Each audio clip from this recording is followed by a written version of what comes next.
ఇవాళ విశాఖలో బీజేపీ సారథ్యం బహిరంగ సభ జరగనుంది. ఈ సభకు బీజేపీ జాతీయ అధ్యక్షుడు జేపీ నడ్డా హాజరు కానున్నారు. ఏపీ రాజకీయాలపై బీజేపీ జాతీయ నాయకత్వం సీరియస్ గా ఫోకస్ పెట్టింది. కూటమిలో భాగస్వామ్యంగా ఉంటూనే సంస్థాగత బలోపేతం కీలకమని భావిస్తుంది. ఓటు బ్యాంకు పెంచుకోవడమే టార్గెట్ గా కార్యాచరణ రూపొందిస్తుంది. ఇందులో భాగంగా సారథ్యం సభలో బీజేపీ క్యాడర్ కు మార్గదర్శనం చేయబోతున్నారు జేపీ నడ్డా.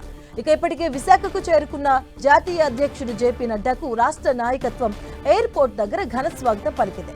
భారీగా బీజేపీ శ్రేణులు విమానాశ్రయానికి చేరుకుని నడ్డాకు స్వాగతం పలికారు. బీజేపీ సభతో విశాఖలోని సభా ప్రాంగణంతో పాటు నగరంలోని ప్రధాన కూడళ్లు కాషాయమయంగా అయిపోయాయి. ఇక భారీ హోర్డింగ్స్, బీజేపీ జెండాల రెపరెపలాడుతున్నాయి. కేంద్రం రాష్ట్రంలో డబుల్ ఇంజిన్ సర్కార్ నడుపుతున్న ఎన్డీఏ సాధించిన విజయాలు, ఏపీకి ఇస్తున్న ప్రాధాన్యతను ప్రధానంగా చెప్పబోతుంది బీజేపీ. అదే సమయంలో మారుతున్న రాజకీయ పరిస్థితులకు అనుగుణంగా నాయకత్వం అనుసరించాల్సిన వ్యూహాలను నడ్డా నిర్దేశించబోతున్నారు. ఇక ఆ దిశగా ప్రణాళికాబద్ధమైన కార్యాచరణను ప్రకటించే అవకాశం ఉంది. బీజేపీ రాష్ట్ర నాయకత్వం మారిన తర్వాత జరుగుతున్న తొలి బహిరంగ సభ కావడంతో భారీగా ఏర్పాట్లు జరిగాయి. రాష్ట్ర అధ్యక్షుడు మాధవ్ సారథ్యం పేరుతో ఇప్పటికే జిల్లాల పర్యటనలు పూర్తి చేశారు.